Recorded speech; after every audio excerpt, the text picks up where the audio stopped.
हल्की हवा और बारिश से टूटे बिजली के तार। हल्की सी हवा और बारिश ने पश्चिम बंगाल के प्रशासनिक अधिकारियों की पोल खोल दी। विभिन्न स्थानों पर बिजली के तार टूट गए, जिसके कारण पुलिस स्टेशन और पीएससी में लाइट नहीं रही और तमाम जगहों पर अंधेरा छा गया।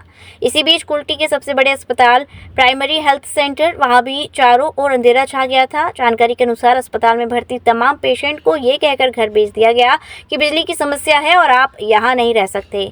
दुर्भाग्यपूर्ण ये था कि इस दौरान ना जाने कितने इमरजेंसी पेशेंट अस्पताल में आए, लेकिन बिजली न होने के कारण उन्हें वापस भेज दिया गया। इस संबंध में जिला यूथ कांग्रेस के पदाधिकारी ने यह बताया। हम लोगों ने अभी यहाँ के ऑफिसर्स को एक कंप्लेन दिया है, लिखित में एक शिकायत दर्ज कराई है। आप लोग को पता है जिस तरीके से अभी बारिश का शुरुआत हुआ है, बारिश का शुरुआत होते ही पश्चिम बंगाल की जो सरकार है ना, उनकी पोल खुल गई है। चारों तरफ अंधेरा, चारों तरफ हाहाकार। पीएचई में लाइन का सप्लाई नहीं है, पुलिस स्टेशन में लाइन नहीं है। यहाँ तक कि हमारे यहाँ का जो सबसे बड़ा हॉस्पिटल है, जो हमारे यहाँ का प्राइमरी हेल्थ सेंटर है, रानी बंगला जिसके नाम से हम लोग जानते हैं, वो हेल्थ सेंटर में परसों से लाइन नहीं है। कल रात में शायद लाइन आई है। वहाँ पे इन्वर्टर का सुविधा होगा, वहाँ पे जनरेटर तक का सुविधा दिया गया है गवर्नमेंट से, लेकिन वहाँ पे तेल नहीं है। इस चलते में वहाँ के जितने भी पेशेंट हैं, उस सभी पेशेंट को मेरे इन्फॉर्मेशन के हिसाब से सभी को हटा दिया गया, सभी को भगा दिया गया कि लाइन नहीं है, आप लोग सब अपने अपने घर चले जाओ। इस तरीके का जो दुर्व्यवहार सामने आया है, और उससे भी ज्यादा चिंता का जो विषय है, जिसको लेकर मैं अभी पुलिस स्टेशन में आया हूँ और जिनको लेकर अभी मैं कंप्लेन दर्ज कराया हूँ, कि वहाँ पे मेरे हिसाब से, मेरे जो जानकारी में है कि वहाँ पर उल्टी के तमाम बच्चों का, जो माँ और बच्चों का जो वैक्सीनेशन होता है, उसके जो वैक्सीन है वो अभी भी हॉस्पिटल के अंदर है। और मेरे पास जो अभी इंफॉर्मेशन आ रही है कि अभी भी वहाँ पर जो खराब वैक्सीन है, क्योंकि वो वैक्सीन को 0 से लेके 8 डिग्री टेम्परेचर तक को मेंटेन करना होता है। जब आपके पास लाइन नहीं, आपने जनरेटर को चालू किया नहीं, उसके बाद भी वो वैक्सीन उसी हॉस्पिटल में था या नहीं था, ये पुलिस को मैंने इंक्वायरी करने के लिए बोला है। और अगर था और वही वैक्सीनेशन आज से शुरू हुआ है, वही दवा को अगर वैक्सीनेट किया जा रहा है, अगर इसके बाद कोई भी तरीके का बच्चे के साथ, यहाँ के कुल्टी के तमाम बच्चों के साथ अगर जिंदगी से खेला गया और अगर उनको कोई भी तरह का कोई परिणाम, उनको दुष्परिणाम अगर आपके सामने वाले दिनों में आता है, तो इसके लिए पूरी रिस्पॉन्सिबिलिटी थाना का होगा।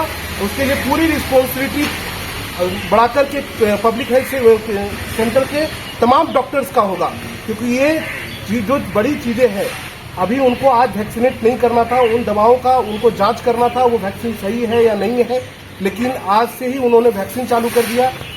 हॉस्पिटल में एम्बुलेंस नहीं है, हॉस्पिटल में जनरेटर होते हुए, आप सोच के देखिए, जनरेटर होते हुए, कल कुछ घंटे पहले जब मैं वीडियो लाइव चला रहा था, उस समय से पहले ही हमारे वहाँ पे एक डायरिया का पेशेंट आता है, वो डायरिया का पेशेंट को वहाँ से भगा दिया जाता है। क्यों? क्योंकि हॉस्पिटल में लाइन नहीं है। दुर्भाग्यपूर्ण बात है कि हमारे यहाँ पे इतना बड़ा इंफ्रास्ट्रक्चर, इतनी बड़ी बड़ी बातें होती हैं, लेकिन हमारे यहाँ जो इमरजेंसी सुविधाएं हैं, जो गरीब का चीज है, जिसपे गरीब का अधिकार है, उसे नजरअंदाज किया जाता है। और तमाम पॉलिटिकल पार्टी, चाहे वो कोई भी हो, वो सब आज आंख और कान मुंह बंद करके बैठे हुए हैं। मैंने सिर्फ यहाँ पे पुलिस स्टेशन को और पुलिस में एक शिकायत दर्ज कराई है, उन तमाम चीजों की जांच हो।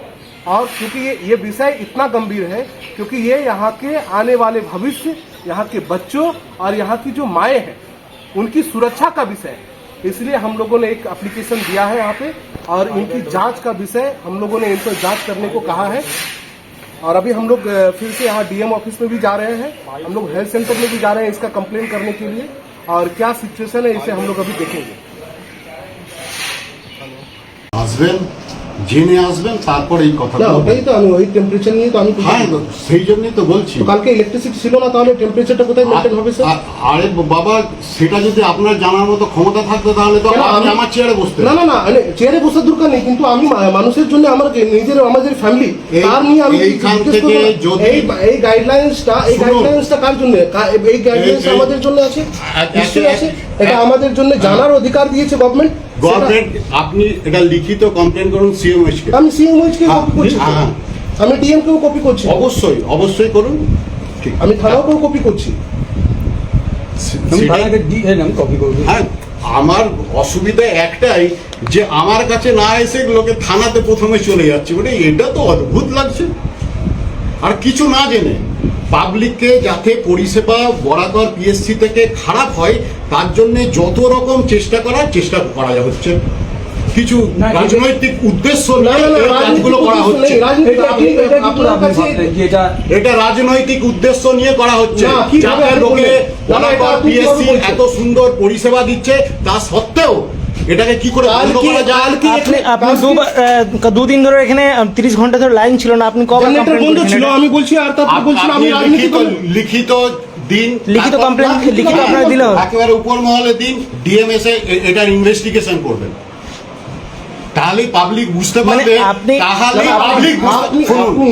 30 ঘন্টা কমপ্লেন নিশ্চয় করেছেন, জেনারেটরে তেল ছিল না, জেনারেটরে বলছে তেল ছিল না, ডাক্তার বাইরে বসে আছে পুরো ঘামে ভর্তি হয়। কেন হসপিটালে এটা আপনি কি লিখিত কমপ্লেন দিয়েছেন? অবশ্যই। আজকে যদি কিছু হয়ে যায় তাহলে আমরা পুলিশকে, আমি কালকে দিন পুলিশ আমাদেরকে বলবে কি আপনি আমাদেরকে বিনা ইনফরমেশন দিয়ে কেন গিয়েছেন পুলিশ? পেশেন্ট এসে তারপর লোডশেডিং এর অভাবে লাইট আসেনি বলে চলে গেছে, তো এখানে পেশেন্টকে কোনো ফেরত পাঠানো হয়নি। श्री राधिका स्वीट्स प्रस्तुत करते हैं अपने प्रतिष्ठित मिष्ठान के 5 अलग अलग प्रतिष्ठान, जिनमें मिलती है गुणवत्तापूर्ण शुद्ध देसी घी से निर्मित मिठाइयाँ और मिलता है शुद्धता का विश्वास। तो आइए राधिका स्वीट्स पर और लीजिए शुद्ध देसी घी से निर्मित मिठाइयाँ। हमारे प्रमुख प्रतिष्ठान है राधिका स्वीट्स, माँ वैष्णो देवी मंदिर के समीप छठी कला, राधिका स्वीट्स रेलवे पुल के पास कोसी कला, राधिका स्वीट्स मंडी समिति के सामने सौंख रोड मथुरा, राधिका स्वीट्स धौली प्याऊ मथुरा और राधिका स्वीट्स श्री कृष्ण जन्म स्थान के पास पोथरा कुंड मथुरा।